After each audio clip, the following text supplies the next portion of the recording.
today's interview with Ben Karney, we learn about his research studying long-term relationships, what makes them fail versus flourish, and what questions people probably should be asking themselves before getting married, but usually don't.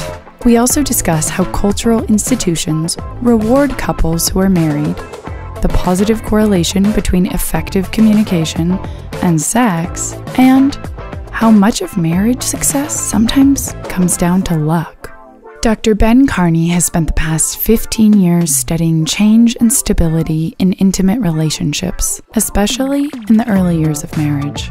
Dr. Karney co-directs the Relationship Institute at UCLA, where he's also a professor of social psychology. He's also an adjunct behavioral scientist at the RAND Corporation, consults for the Strengthening Healthy Marriage Project, and is a two-time recipient of the National Council on Family Relations Reuben Hill Research and Theory Award for outstanding contributions to family science.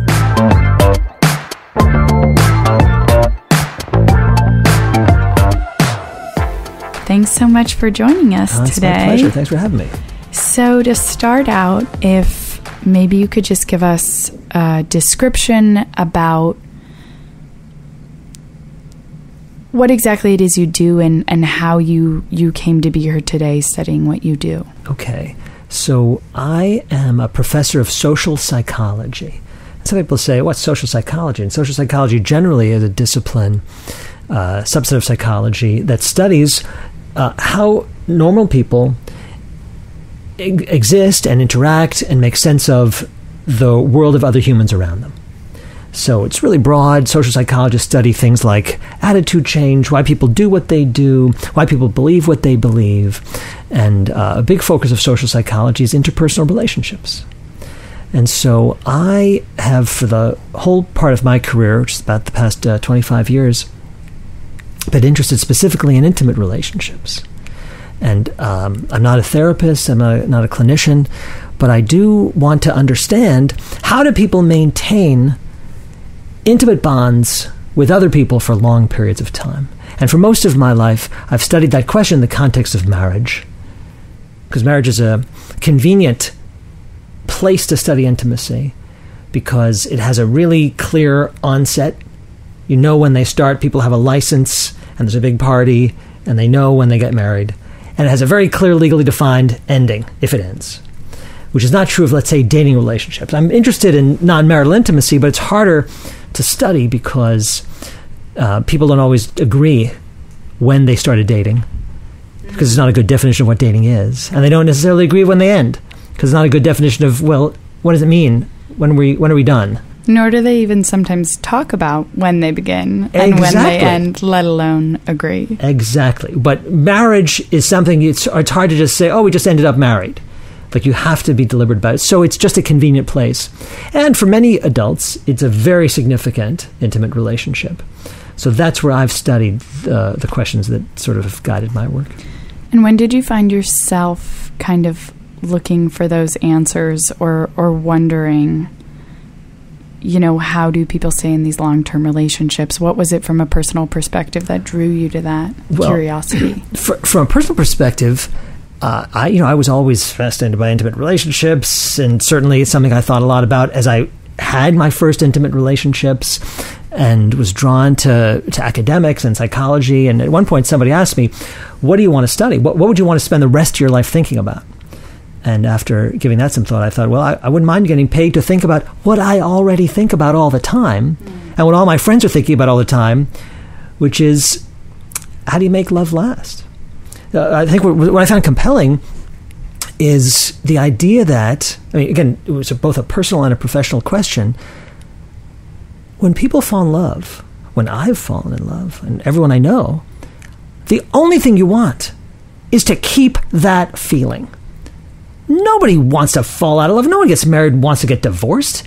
So what fascinates me is the idea that there's this powerful, positive experience that many people feel, smart people, good people, loving people, and all they want in the world is to hold on to that feeling.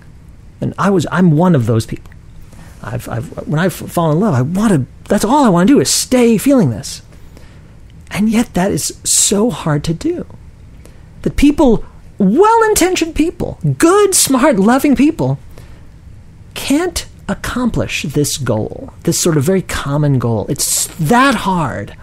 And it's puzzling, and it's even scary that this great experience is so fragile for so many people. And I just couldn't get over that. I still can't. How difficult would you describe marriage and that lasting love? You know, when a lot of people get married, a lot of the hardest parts and the hardest stories are kind of hidden from social circles and all of that. So I think people have a concept and, they know, people say, oh, marriage isn't easy, or, you're going to have problems. But how would you kind of convey to people how difficult it is to make this blind promise to somebody and say, I have no idea what's going to happen, probably some terrible stuff, don't know how you're going to change, don't know how I'll react, but we're in it to win it, and as long as I'm alive, totally going to be by your side. How hard is it? Here's when I talk to undergraduates, I teach my class, I start the class with that exact question, and here's how I answer it. I say, who was a smart guy? Albert Einstein was a smart guy. And he figured out a lot of stuff that a lot of people would think is pretty hard, like the relationship between matter and energy and the theory of relativity and all sorts of very complicated things about the universe. He was smart enough to figure those things out. But those were not the hard things. The hard thing for Einstein was married and got divorced. I was married again, but had affairs. He had 2 majorly difficult relationships in his life. For Einstein, the universe, that was the easy stuff. Love was the hard stuff. That's how hard love is. That you can be the smartest man of the 20th century and still find intimacy super challenging. That's how hard intimacy is. Nice. You also used the term a few minutes, or you previously used the term falling out of love. How would you describe that? Well, I would describe it as an unwanted realization that someone that you thought you could commit to, someone that you thought thrilled you, no longer does. And social psychologists are particularly sensitive to how attitudes do and don't change. So one thing that my colleagues study is how do people remain convinced of things that they care about, no matter what the evidence is. And the world is full of examples of this, right? You talk to a person who has a political belief, who is a member of one political party, try convincing them that they're wrong. No one's ever convinced that they're wrong. Whatever your opinion is about abortion, no one's going to convince you that you're wrong. Gun control? No one's going to ever convince anybody on the other side. Nobody changes their minds about anything. Except about this. We know, social psychologists know, that we're especially unlikely to change our minds if you declare a position publicly. So if you actually say something like, here's my opinion, then now it would be embarrassing to change your mind. So you're even less likely to change your mind. So imagine if what I do is I invite all my favorite people into one place and I stare at them all and I swear, I promise I'm going to stay with the person standing next to me for the rest of my life. That is a belief that should never change, because people don't change their minds easily. They rationalize, they explain away. It's very hard to get people to change their minds. And yet they do anyway. That's a mystery. And yet about this valuable thing, even though it's very embarrassing and it's costly and it's painful to change your mind about your marriage or your love, it still happens. That's what I find so poignant and so mysterious about love, is that it changes even though it shouldn't, even though we don't want it to, and even though other beliefs don't. This one does. So you mentioned people changing their mind, but do you think that there's ever the case, how sure do you think people have made up their mind beforehand? I could ask that question. Consciously and subconsciously. I get to ask that question a lot because a lot of my work involves asking people, how do you feel about your relationship? And people who hear about my work ask, do you trust people? They say they're very in love. Oh, maybe they're just fooling themselves. My tendency is to believe people when they speak. Is to say, if you say you're in love, I believe you. And if I believe what they say, then the question is, I'm going to believe them over. What we do is we follow couples over time. And some people who say, I'm in love, I don't ever want to leave this relationship. And you follow them up a year later, 3 years later, 10 years later, and they say the same thing. They're like, I still feel like I'm in love. I still don't want to leave this relationship. And other times, other people who start out at the same place, saying, I'm in love, I don't want to leave. You follow them up, they're like, oh, I'm sort of in love, I'm pretty in love. And then they're like, oh, actually, I left. I changed my mind. It didn't work out anymore. The relationship changed, my experience changed. So I think that people are telling the truth to themselves and to others. And then things change. I think relationships change. And people change. And their feelings change. They don't want them to change. It's not on purpose, but it happens. And people respond honestly to those changes. And do you think those changes are reversible? Or do you think that, they shouldn't be forced and that people should be able to, can just like cycle through relationships? And that's how kind of, especially now that the construct and kind of the way relationships are shaped by society and norms and culture now is so different, that people should be allowed that natural cycle? Or do you think that that is something reversible that people should work to get back to if they have made that legal promise? Well, generally I try to stay out of the should business. Yeah. And sort of try to say, hey, I'm just trying to describe what's out there. I'm certainly going to say, personally, I believe that people have the right to decide for themselves what makes them satisfied. And no one, and I'm speaking now as a person, not as a scientist, no one should stay in a relationship that makes them unhappy. Mm-hmm.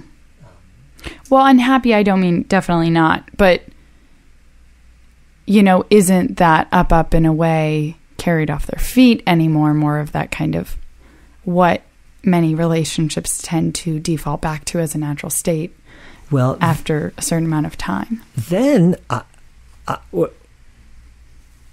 think relationships do all sorts of things. So I would also shy away from relationships falling back to some natural state. Yeah. Some people's natural state is giddy adoration of each other that lasts for years and years and decades. That happens. And then other people are in relationships that are not thrilling and maybe were never that thrilling. And some relationships shift from thrilling to not thrilling and back and forth.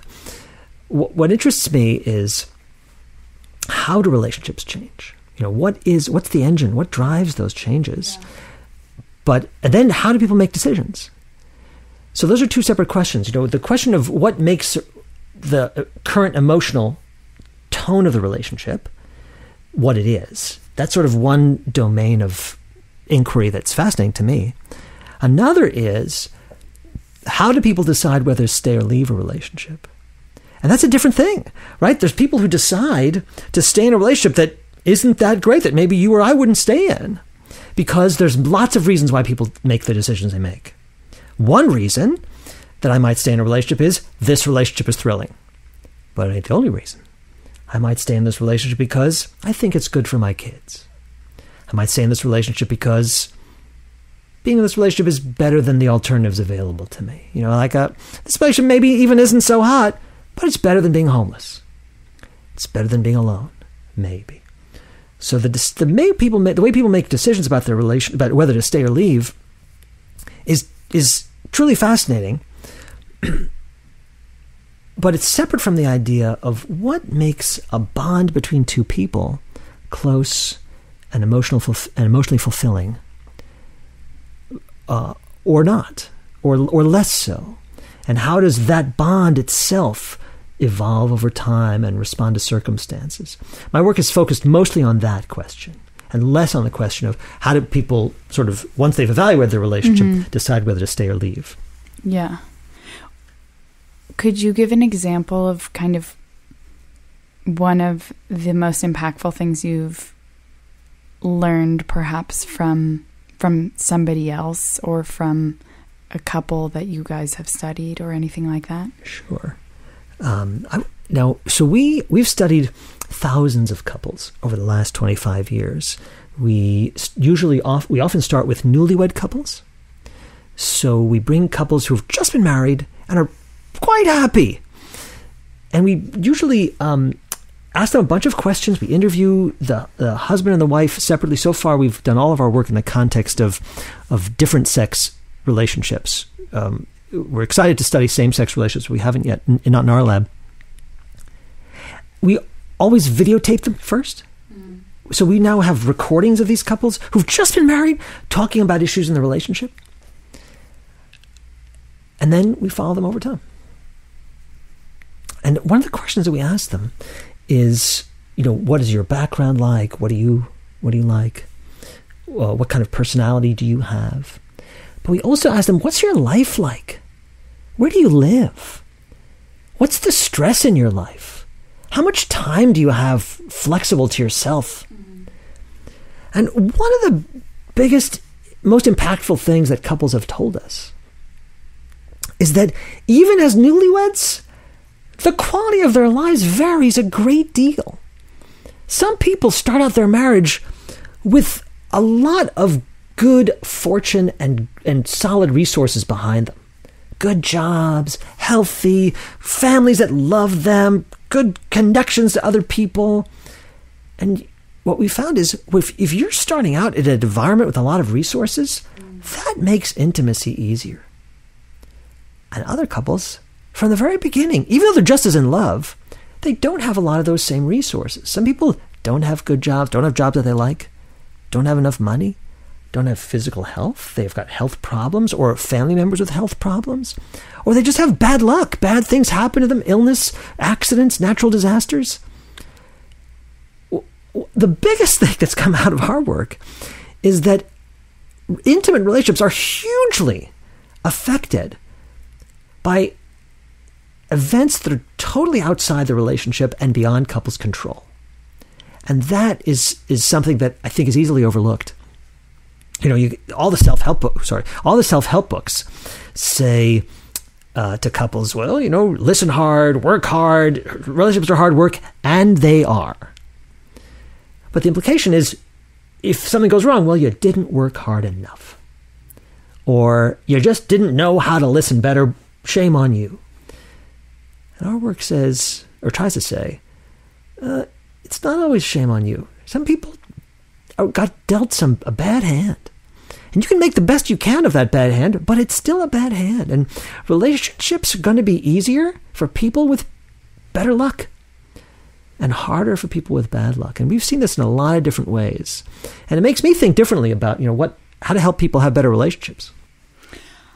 I always wonder in terms of when people have to go through something extremely challenging, a loss or a problem with addiction or something, an illness, before they get married, it's kind of this test. And if you can make it through that, then they're so much more likely. And I just wonder for those people in the beginning who are just kind of floating down easy street, and they might be there forever and be surrounded by that support system and not be tested and not have this tragic event. But if they do, and they haven't been tested before, I'm always so concerned for those people. And I imagine that while in the beginning it's tougher for people, at least long term, they have more resilience built up versus those other people that, something might just pinch the raft and you're going to go down. Excellent point. And we think about it in exactly that language, that stress is a test. Now, all else being equal, I'd love to not be tested, right? Who wants to take a test? Oh, no, I'd love to not be tested. But those tests are going to come. Yeah. And some people get tested more than others, unfortunately. But so the question is, what happens when your relationship is tested? And it's interesting. It's a question that I ask young couples or couples that are thinking about getting married, which is, imagine that you've been tested. Because if you imagine that you're on your honeymoon, it's easy to have intimacy on a beach with a drink with a paper umbrella in it. Everything's easy when you've got a drink with a paper umbrella in it. That's my opinion. But where you learn about intimacy is in the dark times. Where you learn about your bond with somebody else is in the middle of the night when the baby's crying and you both have work in the morning and you just feel like you're at your wit's end. That's when you learn about what your partner is made of and what your relationship is made of. And the question, that couples could ask themselves early on is not, is this a person I enjoy the good times with, but is this the person I want to share the bad times with? Because there's going to be bad times in every life. There's going to be rain. And we find that is in fact really diagnostic. And couples who make it through the test, who pass the test, can end up stronger. Absolutely. Passing the test ends up stronger. Unfortunately, not passing the test, or those tests can also leave scars. And we've been studying for many years, what is it that helps couples get through stress and maintain their bonds versus experience stress as a way of damaging their bonds. That's kind of been central to what we do. There's this quote from this movie, 180 Degrees South, and they say, when everything goes wrong, that's when the real adventure starts. And I think that, I don't know if I'd say adventure, but that's when everything kind of starts, or is that's when you find out. That's when you experience the intimacy that you were talking about in those tests. So in your guys' studies, when you're referring to finding out what is the most important in getting through those tough times and that stress, what have you guys found? Well, we look at 3 general classes of variables or sources of influence on relationships that matter in those moments. And none of this is rocket science. None of this will be surprising to you, but these are the things we try to fit together. One large theme is qualities of the two partners. So that's got to matter, right? Different people bring to the relationship more or less capabilities at maintaining intimacy. Some people are pretty good at intimacy and would be good in all circumstances with any partner. Some people bring vulnerabilities to the relationship. That's going to be, either history of addiction, history of mental illness, maybe parents who were not happy with each other, a lack of good models of successful intimacy. And those vulnerabilities will be brought into play when stressful times hit. So we're interested we measure that. We say, who's got more or fewer of these kind of vulnerabilities? Who's got more or fewer of these capabilities? That's one theme, the qualities of the individuals. That's got to matter. Another theme is the quality of the processes between the couples. So that's where our videotapes come in, our observations of the couples come in. Some people are really good at this. They know how to communicate without defensiveness. They know how to compromise. They know how to ask questions. That's something that we really see a lot. That there's a big difference between saying, I know why you're doing that, and why are you doing that? One closes down the conversation, one opens it up. So we're looking at what happens in the conversation that allows couples to stay connected or pushes them far apart from each other. And so that's the second big theme is what they're doing. The third big theme is where is this happening? What is the environment in which the relationship is taking place? Some couples are facing their stress with lots of resources, with wealth. There's couples that are just affluent couples living in great neighborhoods.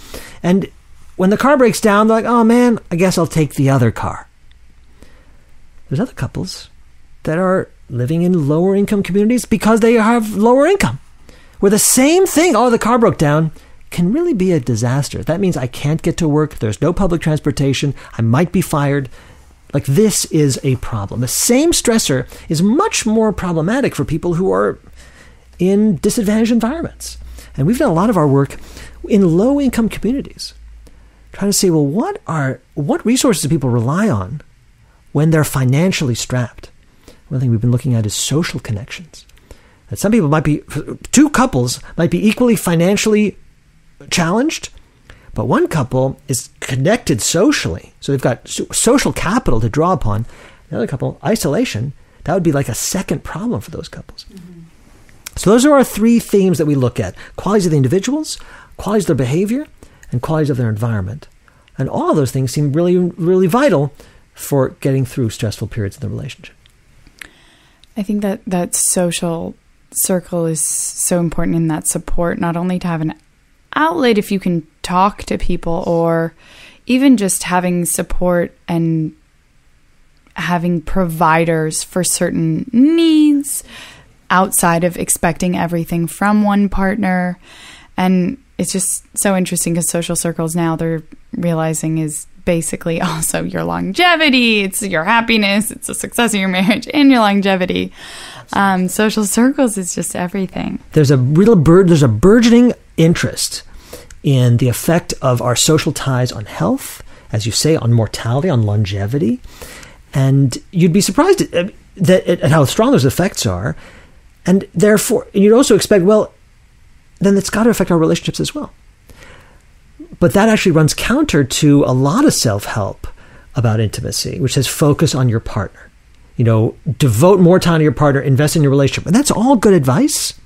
But if you're doing so to the exclusion of your other social ties... Yeah, I think it's almost you have to maintain all intimacy, including kind of familial, friendship, intimacy, to have balance and to be able to then put that focus and that energy into your partner as well. Absolutely, absolutely. But it can be a little counterintuitive.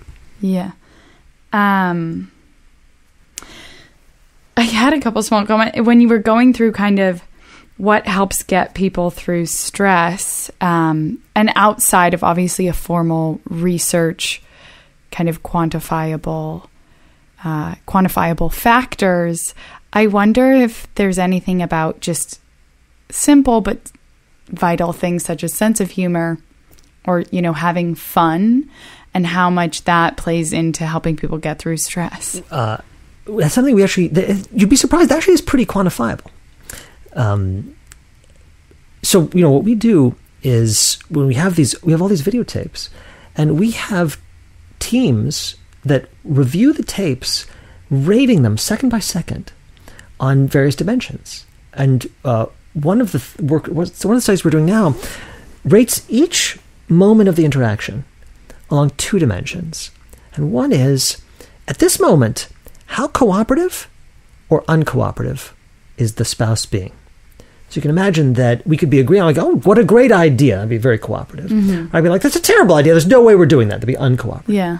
But at the exact same time, the raters are rating how couples on a dimension we call affiliative or affiliation, which is to say, how connected are we being versus disconnected?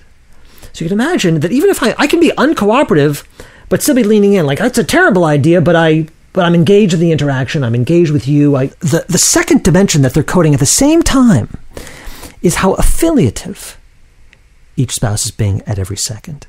So this is not about whether we're agreeing or disagreeing, but how connected we're being at the same moment. I can disagree with you and still be engaged and still be sort of even affectionate or even with a sense of humor. I can say, oh, no, that's a silly idea, but with a smile on my face and leaning in. Yeah.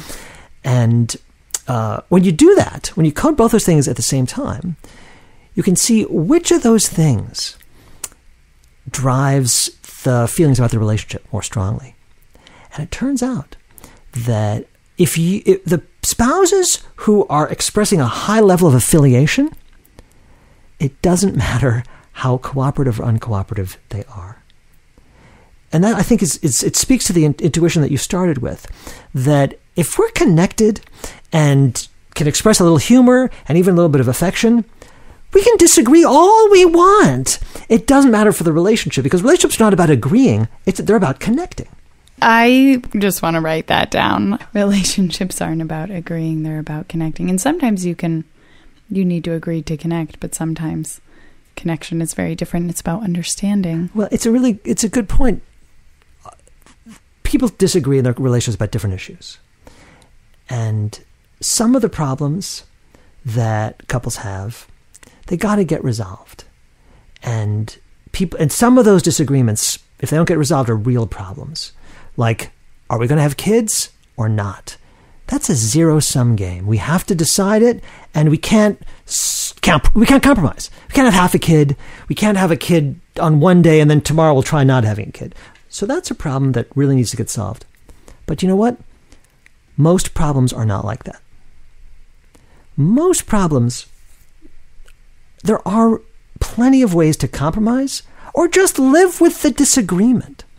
Most of the time, when we pick someone for a long-term relationship or a marriage, we're picking a set of problems that will never get resolved. So we're looking at our partners not to say, these are the problems we've got to solve, but rather, these are the problems we got to learn to live with. And that's a different question. Not, can we solve this? Can we resolve this? But can I live with this unresolved? Can we navigate it? Yes. Can we navigate it? Can we figure out a way to have this problem? This is our problem. Oh, sure. This is that problem we have. That's us. The BBXX podcast, Let's Get Intimate, is produced by Sasha Laurie in Berkeley, California. Dialogue, narrative, and content crafting by Amy Soper. Audio editing, good music vibes, and sound mixing, Daniel Herrera. You can learn more on our website or on our social media at bbxx.world. And if you believe in what we're doing, please do help spread the love by sharing this with someone you care about. Until next time.